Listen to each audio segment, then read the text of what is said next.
Hi, everyone. Thank you for listening to our podcast. I thought I would spice it up a little bit. You want to spice it up today? Just a touch. Feel free to spice it up today. Hello. Anyway, Tiffany and Very I. Mrs. Doubtfire right I there. know.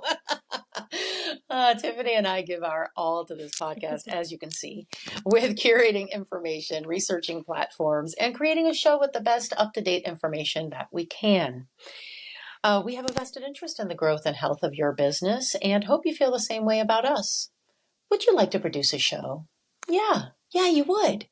All you have to do is email us at thebusinessbehindsmallbusiness@gmail.com to express your interest, and we will share with you all of the marketing opportunities you will get in exchange. Please support us so that we can continue supporting you. And with that, please welcome to our show, The Business Behind Small Business. Whether you're staying or selling, we're here to remind you that just because you own a business does not mean you are a business owner. Hate to break it to you. We are your hosts, Savannah Stone and Tiffany Ko, sharing the more finite details of entrepreneurship, revealing the dots between startup and success. No one gets to $1 million without getting their knees dirty. There's a lot of business behind small business, so let's get to it. I think that's going to be my thing now. Let's get to it. Like Dora the Explorer. Let's go. You got to be watching this to know what I'm doing. I'm just kind of That's enticement for you to watch our video. Okay, so this is an episode from our first season in 2021 that we thought we needed to revisit. Update. Yeah, we need to update it. So when we first aired this episode, the world really was a different place. It's incredible how much things changed between 2019 and 22, and then 22 to 24. Feelings about employment, feelings about the culture within a company, and the way people view work and in general has all changed, even from just 2 years ago. So since at that time we shared tips and advice and discussed pain points, much of what we discussed had to do with the environment at that time. So we thought it would be good for us to revisit this episode and update our tips, advice, and experience to hopefully help you hire right the first time, every time. And match it to 2024. Yes. But before we begin, please note our disclaimer. This is available in both our show notes and on our website and should be referred to before and or after this podcast. All right, let's talk about hiring. Well, I think about 2020, was it 2021 when we did the episode? Yes. I think about it and it was just such a different environment. Were we still on lockdown or was it? Yes, we were. Yeah, we were on lockdown. Everybody was working remotely. Everybody was freaking out. Employers were freaking out about their employees working remotely. Employees were I know parents were up to their eyeballs with their kids remote learning from at home, and they're trying to keep up with their jobs and then there was unbelievable amount of Zoom calls. Oh my gosh. Oh. When I was looking at the script, I saw so much about masks in there that I was like, yeah, I feel like it was all a blur, but I think the world didn't completely open up until 22. In my brain. Not really for everyone, the masses, I feel like. There were, early adopters of it, of course, but I think 22... Maybe, I think some people would even say it wasn't until the beginning of 23 till everything was back to normal per se. Because then we had that wave of COVID, at the end of 22 anyway. So it's kind of interesting to see it all kind of time capsuled in one episode because that was so live at that time. And then now here we are in 2024 where things are normal-ish. Yeah. But it certainly just has changed. Yeah. From then. Yeah, because people's minds have totally changed. I feel like people felt one way when they were stuck in their homes, and then they were like uncaged animals doing everything. Everyone was like, let's party every day or whatever mindset you after had. the release. Yeah, so that was a different mindset. Yeah. And then there was the... Please don't ask me to go out. Please don't ask me to come in. Please don't. People were like, I just want to stay at my home. That mindset. So it's really interesting how much we've changed. I was more of, please, not another Zoom call. Can we just meet in person? Because this is ridiculous. And I'm the opposite. Yeah. I'm like, please, let's not meet in person. Because I do not want to get up. I don't want to get up. Yeah, some people got really comfortable and used to being at home. But I think the one thing I think that came out of COVID, at least with my observation, and I don't know how scientific this is or anything like that, but I think people, really took a hard look about what's important in their lives, right? Once you don't have the freedom to go out, once you don't have the freedom to not wear a mask, once you don't have the freedom to go into work, all these things, like it made everybody reflect as to how important their time is and how it's being spent. And I think because of that, then we had the Great Resignation and then quiet quitting and all these lovely trends of quiet firing and whatever, quiet promotions. I'm sure there's something in there about that too. But there was a lot of all of that. And I think what still came out was I think people still really started really taking to heart what they want to do with their lives. Yeah. And they valued their happiness much more now. Yeah. They started really reflecting on what is the work I'm doing because I'm spending so much time at work. This is how I'm living my life. And is this how I want to continue living my life? Right. So, personally, I don't think that's a bad thing, but I do think that in 21 and 22 and even in 23, there was a lot of knee-jerk reaction, which is why we had so many of these great periods of times, of waves of things. But now that we're kind of getting back to a little bit more stability, I think that change is not going away anytime soon. I think people are really looking really closely at the job they're accepting and whether or not that job is worth their time of their life to commit to, right? And if it's a job that they're not too happy with, they are finding some other ways for happy. Well, we're going to talk about all of that. Yeah. And so retention really starts at the beginning. When you start to hire, that's where retention begins. Because once you start interviewing, once you start recruiting and you interview, your employees or your future employees are starting to get a first impression of you and your business. So that's where it all starts, is with that. So I'm going to talk a little bit more about things you want to get together before you start hiring. I think you'll talk more about the hiring and retention part, which is, the heart of what we're talking about today. So I see this very often, even with people who have been in business for a long time. If you're not aware of how it works when you source and recruit, you oftentimes think that to hire somebody, that's all you do. You just put an ad out. Somebody responds to the ad, they come and interview, and you're like, this is how much I'm going to pay you. And they're like, all right, cool. And then that's it. Yeah, that is not how good hiring is supposed to happen and should happen. And really, that's not how these companies are, like these big successful companies are doing it. Right. They're just not telling you, tiny little business owner, that that's what's needed, right? And so we're going to actually unveil that a bit for you to, again, not scare you out of hiring somebody, but for you to be prepared so you can be successful in hiring. Right. Okay, so I broke it down to five main core things that you want to keep in mind. One is comp, of course, pay structure and pay benefit package, because that's all part of compensation. Two is handbooks and policies. So your employee handbook and what your company policies are. This is important because you're basically telling your employees or sharing with them what are the rules of the game when they're working for you. Three is onboarding. So how are you going to set them up for success once you hire them?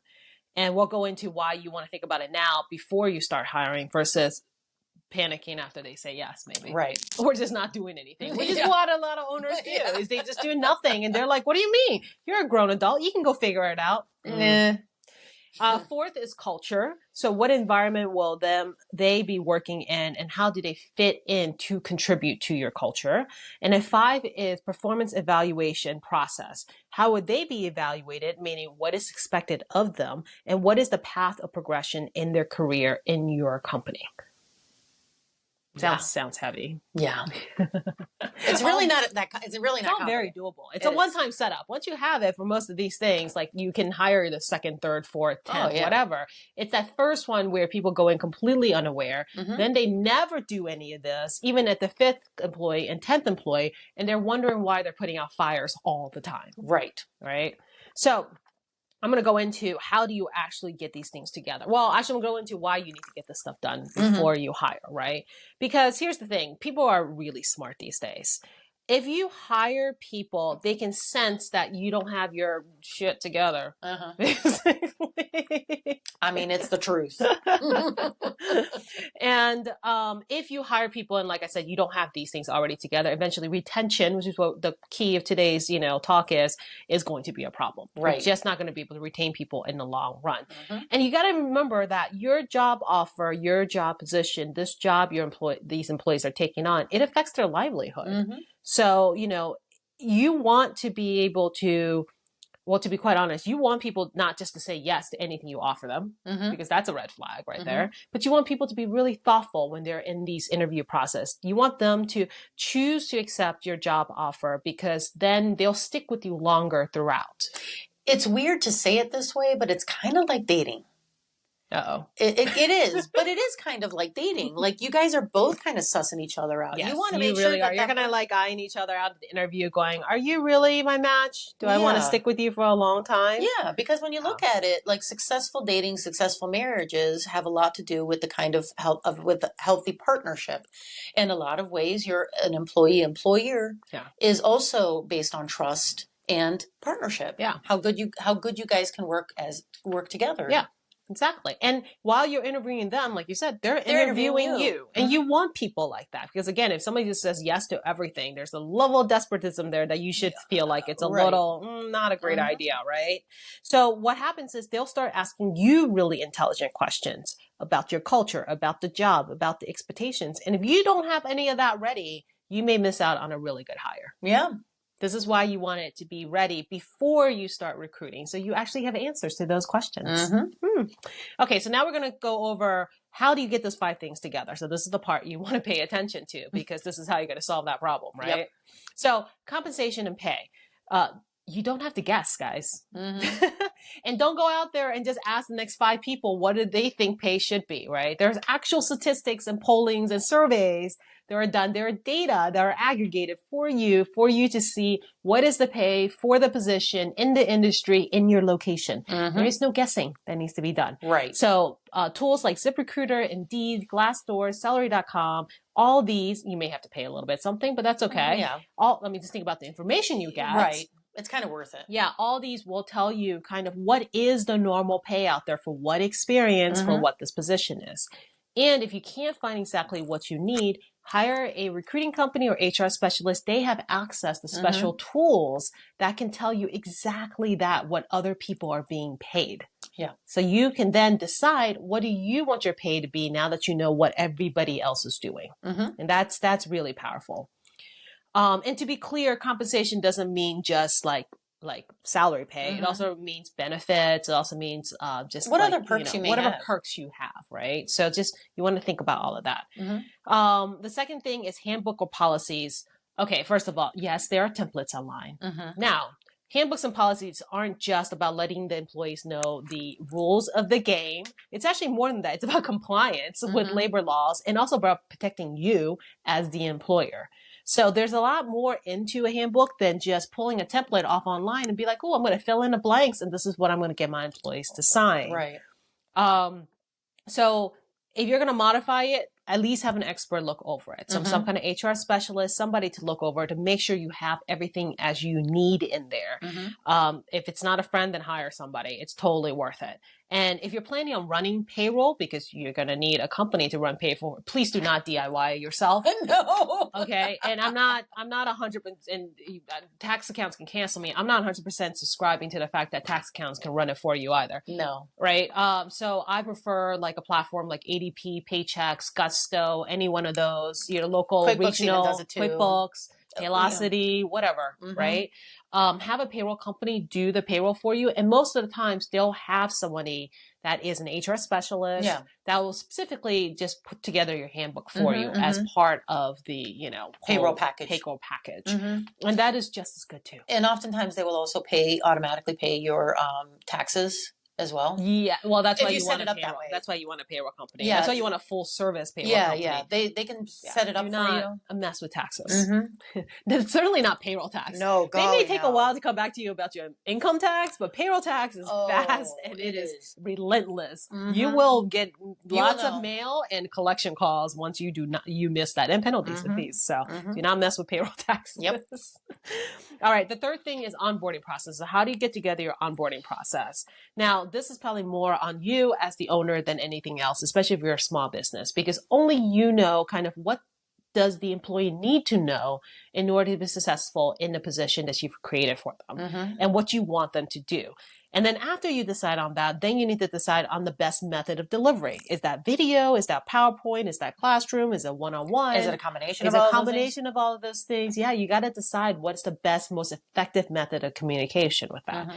Now, there's no surefire way. There's no template in anybody's onboarding process. Every company is literally different in how you onboard. And you need a different onboarding process depending on probably the level that you're hiring for too. Yeah. Or department, if you have different departments. Exactly. Or, whatever. Yeah. So this is where I feel like if you get an HR consultant, they're incredibly valuable for you here because they can really help shape you, the onboarding process. And this is really once you get a position and you get largely done, you tweak it a little bit for everybody that comes in, but then you're done, right? That's the same onboarding process you want to repeat with every one of your employees because you want them to all have the same messaging. Right. So that I would say that if you're not sure how you want to do it, then I would hire somebody to help you kind of figure that one out. Culture. This one is tricky. Oh, this one is so hard. So the question is, what is the culture you want to build in your business? Now, what's the environment you want your employees to work in and you want them to actually represent? This is incredibly tricky because here's the gist of it. If you're not clear and you're not intentional about it, it gets created without you. With or without you. It's just going to happen. And that's where we run into a lot of businesses, I feel like, where they have a toxic culture. It's usually because, not that the tone from the top doesn't matter. They're probably the ones creating it as well. But oftentimes it's because somebody isn't intentionally trying to create this culture and the employees have just gone amok and try to create it themselves, which is probably not something that you were looking forward to and not something that you wanted. So culture is definitely a little tricky to get right. Now, the interesting part is that even if you're by yourself and you're a one-person team, you still have a culture. It's just your personality. That's basically what culture is. It's a personality that has been amplified. Your personality amplified. Unless you intentionally create a culture that is solely for your business, and then your business has a personality, which is then amplified into your culture. Right. And that's where it gets hard. People don't understand that because if you don't do that, then it's just your personality amplified. That's right. Yeah. So your culture is created the minute you decide to go into business. So either you wake up to the fact of what your current culture is and then decide what you want to do about it. Or like we said, it's going to end up creating themselves and it may not end up what you want it to be. And again, this is one of those things is that if you're not good at this, you've never done it before, hire somebody to do it with you because you don't want to mess around with this, nor do you want to ignore it. Right. Especially once you hire. HR is the theme here. Yeah, that's true.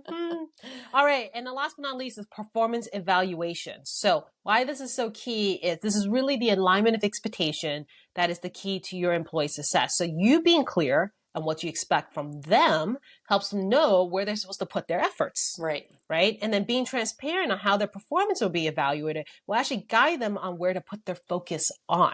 This is incredibly important. And as an employer, I think you owe it to your employee to get this part right. And this is the part that most people do not do. They just don't do it. They're just kind of like, oh, just start working. And then I will tell you how I feel.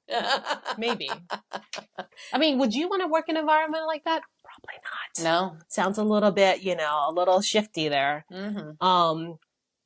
And then also not only what you expect from them, but also communicate what they're going to be evaluated on as well as when and how they're going to be evaluated.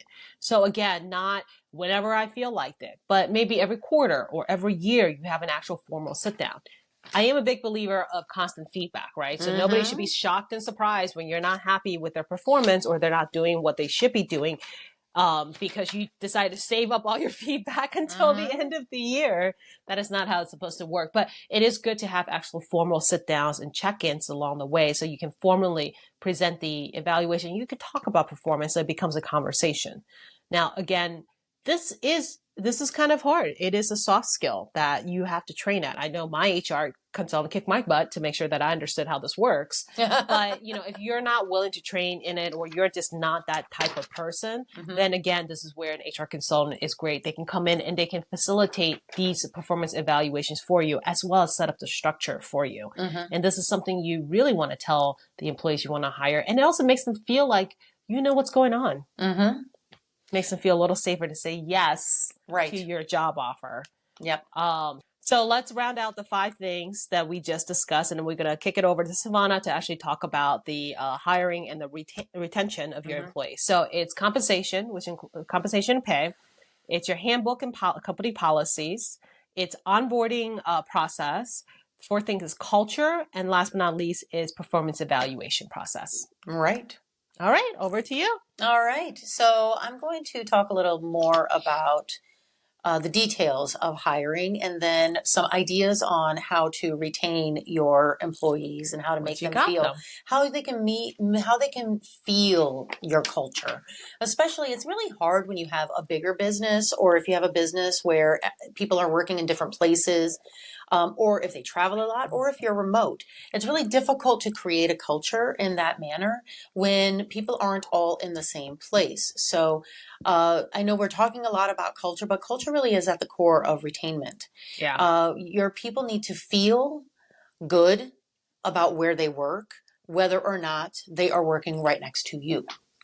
So when you do the hiring, and I'm gonna share what it is that I do when I hire. So one of the things that we do when we hire is we have a 3-month startup. You start off as a junior, if you will. You shadow someone else, or someone else shadows you, with the trust that you know what you're doing. You know what you're doing. But also, within those first, you know this when you are being interviewed. You know that there's going to be a 3-month ramp up. You know that there's going to be a lot of training in the beginning. These are all things that we talk about during the interview process, because as she mentioned, not only are you interviewing them, they are also interviewing you. They want to know that, is this something that I want to do? Is this going to be worth my time? So during the interview process, we do ask them, is this something that you think you'll be okay with? Look, we do background checks. We do proficiency tests. We do all of these things. These are all questions we ask in the pre-screen. Are these things that you are willing to do? And if they say no, then all right, that's fine. On to the next one. Not a problem. No. If you need a job like right now, that would be a reason to say no. Or if for whatever reason. There's a whole bunch of things. That's why we get it out in the first pre-screen phone call. And if you say, no, I don't have a problem with that, then we move on to the next interview, which is a face-to-face, or more so we do Google Meet. So that's what my face-to-face is really. And then we start to ask a little bit more about a little bit more about their skills and their expertise, like a regular, I have questions that are for the pre-screen. I have preset questions for the interview. Also have preset questions for the different positions. So, excuse me. So you want to make sure that you have preset questions and aren't just asking questions off the cuff. You will forget things. And the reason why I say that is I know a lot of people do not have preset questions. Well, you also want preset questions because you want to be consistent in the questions you ask each of the candidates. Otherwise, you can't do an apples to apples match. If you're asking different questions to different people. And and when I say you, I don't mean you. I mean could be somebody else. I mean your hiring team. Yeah. To be honest, I don't know that you yourself should be the one doing the hiring. Perhaps you as the owner should be involved in the last interview, certainly not in the pre-screen or in the first interview. It does take a lot of time too. So it's really no need for you to do it on your own, especially if you've hired a company to do it for you. But it's a matter of preference. Right. Yeah. But I also kind of feel like you do set a tone when with the interview process. So if you are the owner and you are doing the interviews, this is going to... And hey, if you are a really small business, then that's what you are. But it might signal to the person that they're going to be working for a very small company that might not have all the answers for them. Yeah, and then the other thing is just make sure you understand what you're putting out there, like you said, right? Now, if you're looking for somebody who likes working with small business, you want somebody scrappy, you want them to know that this is going to be a small but mighty team, then okay, go ahead and do the interview yourself. Just know what you're putting out there, because it is like dating. They're getting to know you as you're getting to know them. So everything is an impression. So be aware of what kind of impression you're putting out there.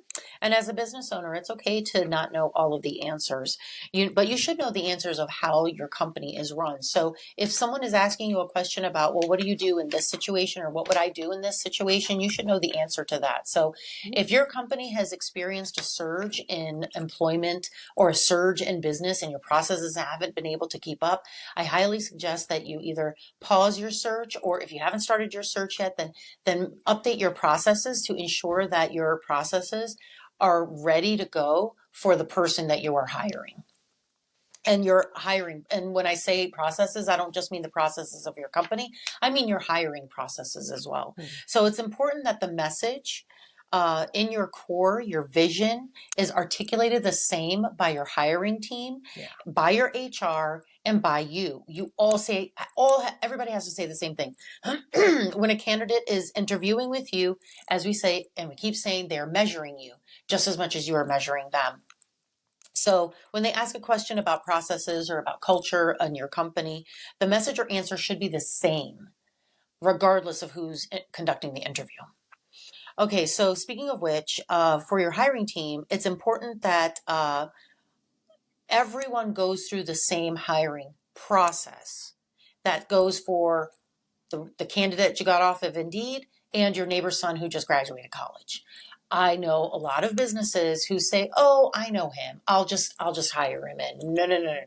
If you have a multi-step hiring process, everyone should go through that multi-step hiring process. So, a multi-step hiring process should have, if not all of these, then most of these, which is the pre-screen, the first interview, a second interview, potential third interview, proficiency tests, according to whatever department or whatever field it is that they're going to be, whatever role it is. Whatever role it is they're going to have. There should be a background check. There should be references. I like to do 3 references. I also, when we hire on, we also send them a questionnaire to get a better sense of who they are as a person, so that I can better match them with a client. I try to set them up for success. This is something that teachers talk about all the time. This is something I've heard from my kids as teachers a lot. I'm setting you up for success. Well, that's what you should be doing with your employees as well, all of your candidates. So everyone should be hired in the same way. And also, if they're not hired the same way, you cannot measure the quality of the hire either. Right. So, just keep it the same for everyone. Of course, you want to have someone appropriately skilled for the position, but that's not all you're doing. You have created a culture in your company, yes. But whether you did that intentionally or not, if you like what you've got, you have to hire a person that's going to match your culture. So, if by looking on the resume, this person looks amazing, but you interview with them and you get the sense, trust your gut, because you may end up hiring someone who is ridiculously experienced, but does not match the culture of your company. And not only will that hurt the retention of that person that you just hired, it may affect the retention of other people that person works with. Because if they're the kind of person who enjoys gossiping or enjoys bad mouthing, they're not going to have a problem doing it with the person who is sitting right next to them. So this is not about just the retention of the one person that you hired. This is about the retention of all the people that are working in your company. So, speaking of candidates, don't think that only the candidates that you reached out to are the ones that are interested.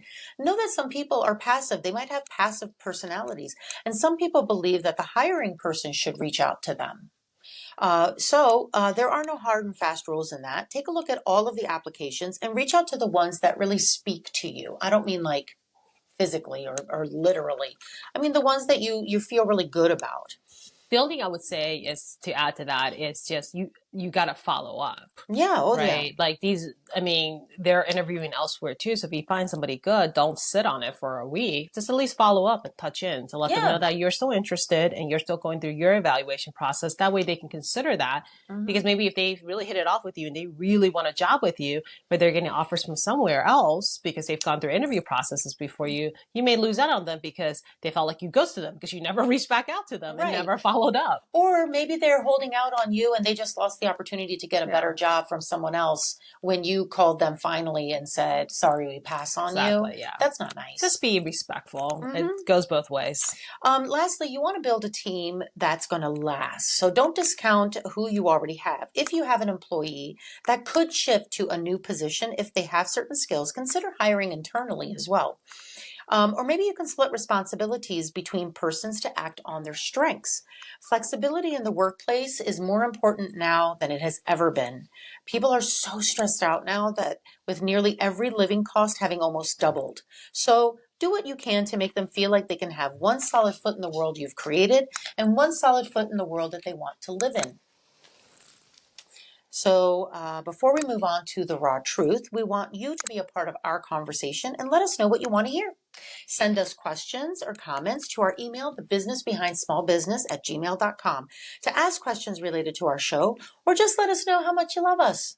We want to hear that too. We want to give you what you want to learn about. So, raw truth. As I said, during my interviewing process, I know that, since we last aired this episode in 2021, I personally changed everything about my hiring process. How? Because the environment changed? Totally. But before I get into it, I don't want to speak over you. So why don't you? No, the only raw truth I would say is that, when I was hiring, I had all the things ready, right? Like, especially like what we said, right? I had all the things ready. And after a while, it just became easier because you're just hiring more and like you just get in a role. You understand how this stuff works. But so I will tell you probably what other people will tell you too, that has done a lot of hiring, even probably more so than me, will say that you're still going to get a bad dud. Okay. Every once in a while. Yeah, you still will. Somebody that'll make it through like flying colors through the interview process. And then when they, when the, rubber meets the road and they actually have to perform because you've hired them, they crap out. Yeah, you still will. So it's like, and that's not a reflection on you. The idea of having all this ready is really to make sure you have the best opportunity to find a good hire.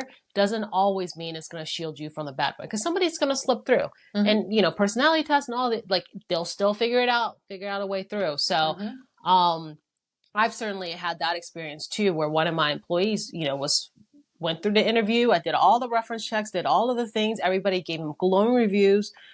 Did wonderful for about a year or so, and then crapped out. Right. And then you're just like, well, can't see that coming.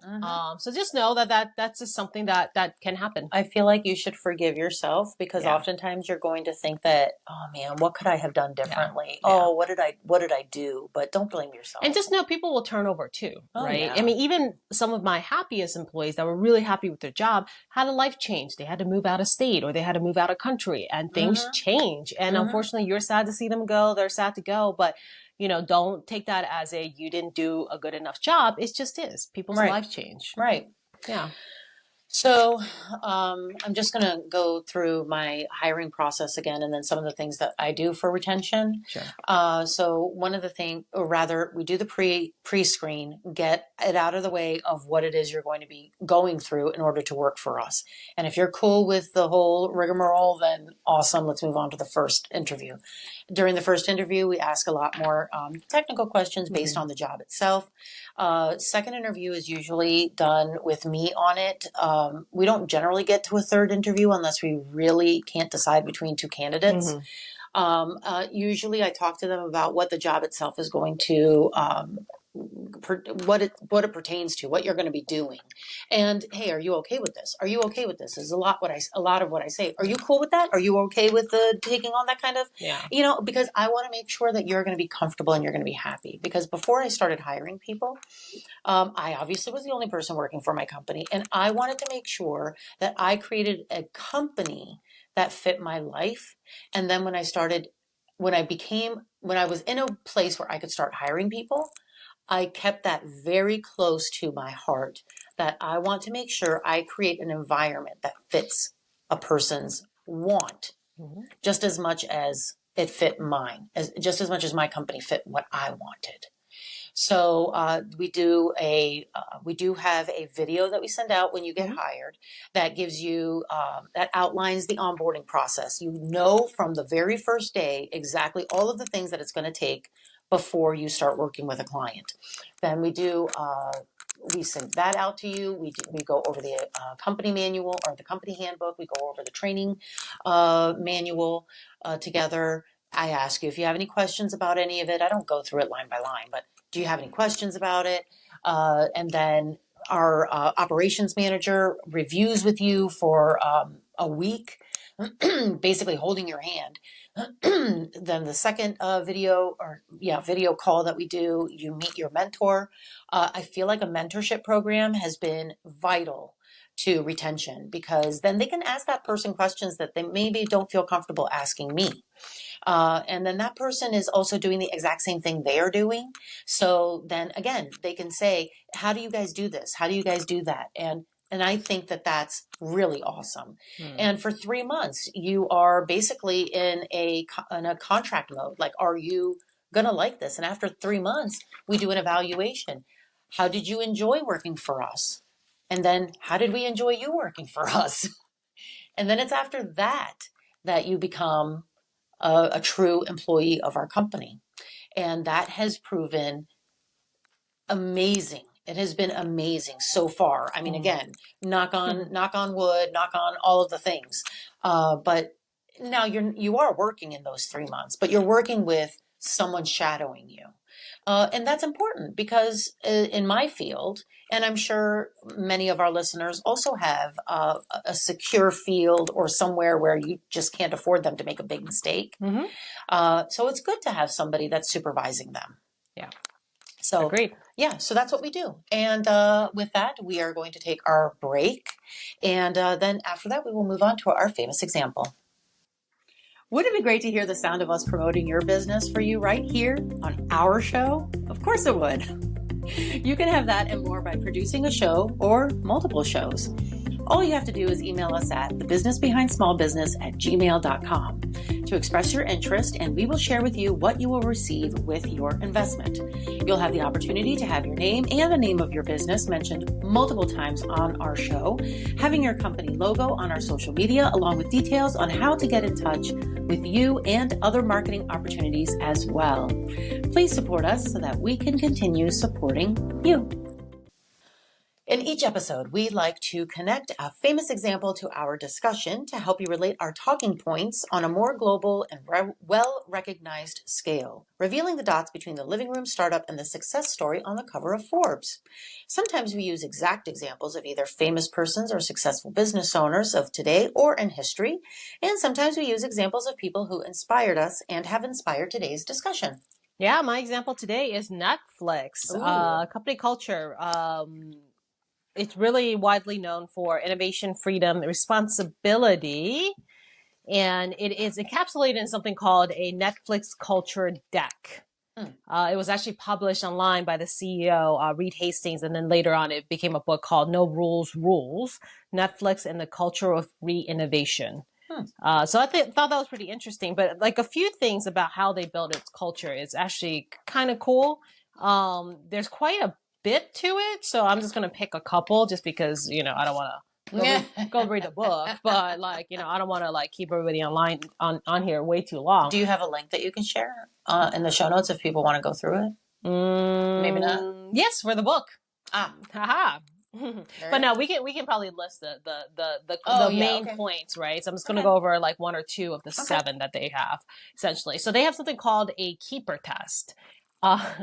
It's a little more controversial, but what happens is managers regularly ask themselves if they would fight to keep an employee.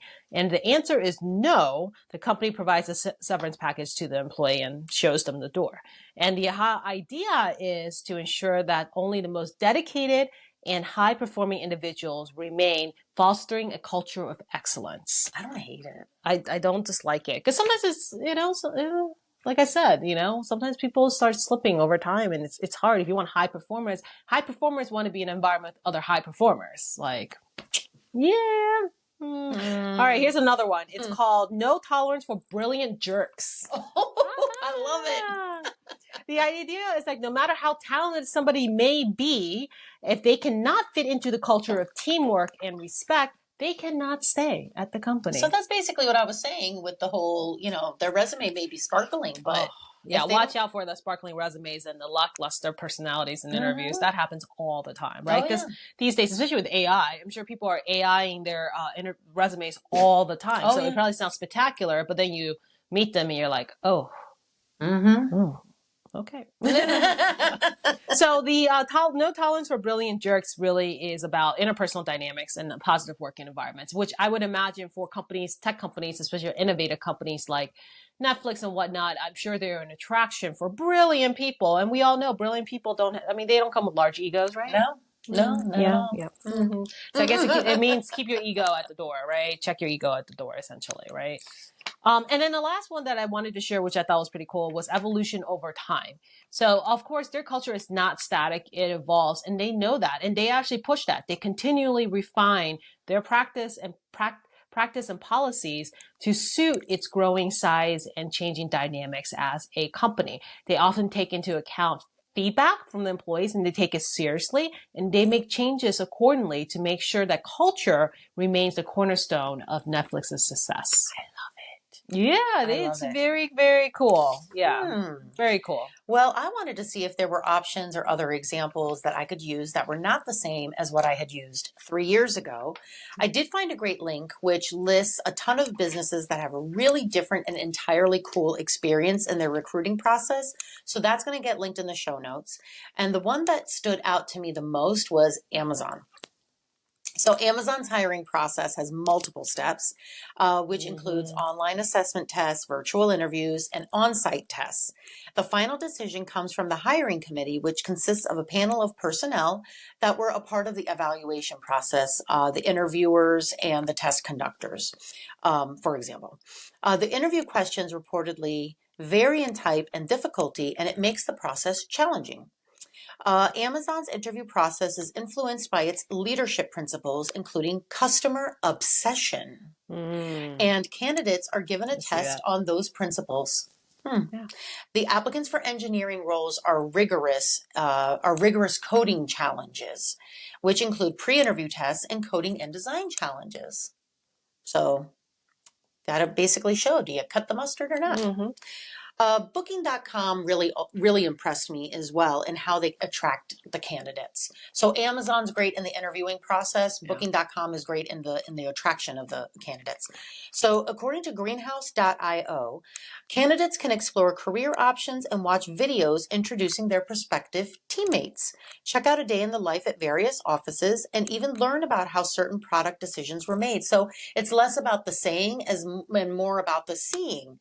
So if you want to interview with Booking.com, you can just watch a video and be like, oh, that looks like a place I'd like to work, or maybe not, There are blog posts, photos, videos, infographics, and working at Booking content available pretty much on any social media platform that you could think of. I think that's brilliant. Very nice. The site also addresses common candidate questions and concerns and provide tips on how to excel in the interview process. Like, hey, if you want to work for us, these are the kinds of things we want to hear. Yep. There's even an option to create a job alert, so a candidate who might not find the right role open right now can be notified when something relevant comes up. Huh. Yeah. Who knew? Very proactive. I think it's really cool. Yeah. All right, so moving on, there's a saying that goes, put your money where your mouth is. And we're going to drill down a bit further to connect what we've discussed at a granular level to tangible sources you can take to get you to that next level.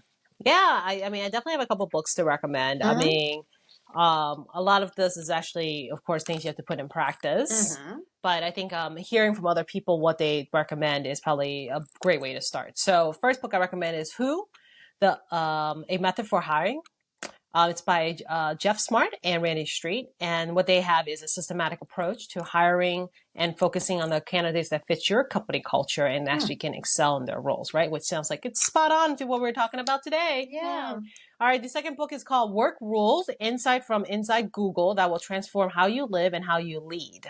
And while we all know, like, Google is obviously a mammoth of a company, right? It does provide very valuable insights into hiring and management practices that can be adapted for much smaller businesses too, which is only why we're recommending that. Because I mean, I don't know about you. I don't want or need to be a Google in my life ever. But I'll take some nuggets from them if I can. Girl, I make the punch. I serve the punch. I drink the punch. I am totally in. I'm 100% in. All right. The last book I would recommend is Hiring for Aptitude, a revolutionary approach to recruiting and selecting people with both tremendous talents and superb attitude by Mark Murphy, which I just love the title. Way to go, Mark I know. Murphy. It's a lot of words. Yes, it is. I wonder what the book's about. Yeah, gee. So it's about selecting and recruiting. No, I'm just kidding. It's really talking about the importance of attitude in potential hires, suggesting that skills may be able to be taught, but the right attitude is crucial for a good fit, which I wholeheartedly believe. I could teach anybody how to do something. I cannot fix your personality. Right. So that is on you. And I don't even need to fix it. Your personality just may not fit the culture I'm looking for. Yeah. But I mean, I'm not looking to change it. There's a place for everybody. Yes. And might not be the one. Might not be our place. So that's fine. So back in 21, I listed a link of recruitment tools, and I'm going to do that again. We're going to add that again to our show notes. However, since then, some great platforms have launched or I have become more aware of to find wonderful talent out there in whatever industry it is that you're hiring for. Granted, Indeed is still considered to be the #1 platform for jobs. And of course, there's also LinkedIn. But if you're looking for specific types of jobs or candidates, you should also consider flexjobs.com, We Work Remotely, remote.co, Upwork, and workingnomads.co. Yeah. So these will all be noted as well. You may also consider paid internships at your company with guaranteed jobs for graduates. You've spent the time and effort to train them, and you'll have someone eager to work together with you. Very good. All right. What do you know? All righty. All right. So please join us for our next episode where we will discuss dissecting success. How did those super rich get there? How did it happen? I mean, were they ever regular people? Some were, some were not. So what did they really do? Stay tuned. Let's talk about it when they were small. Yeah, we're going to talk about it when nobody knew who they were. All right. Please show us your support by following us on your preferred podcast platforms, social media, and on YouTube. We'd love for you to also share our episodes. All of our links are posted below. And until next time, mind the business behind your business, because all great successes start small. Bye-bye. Bye.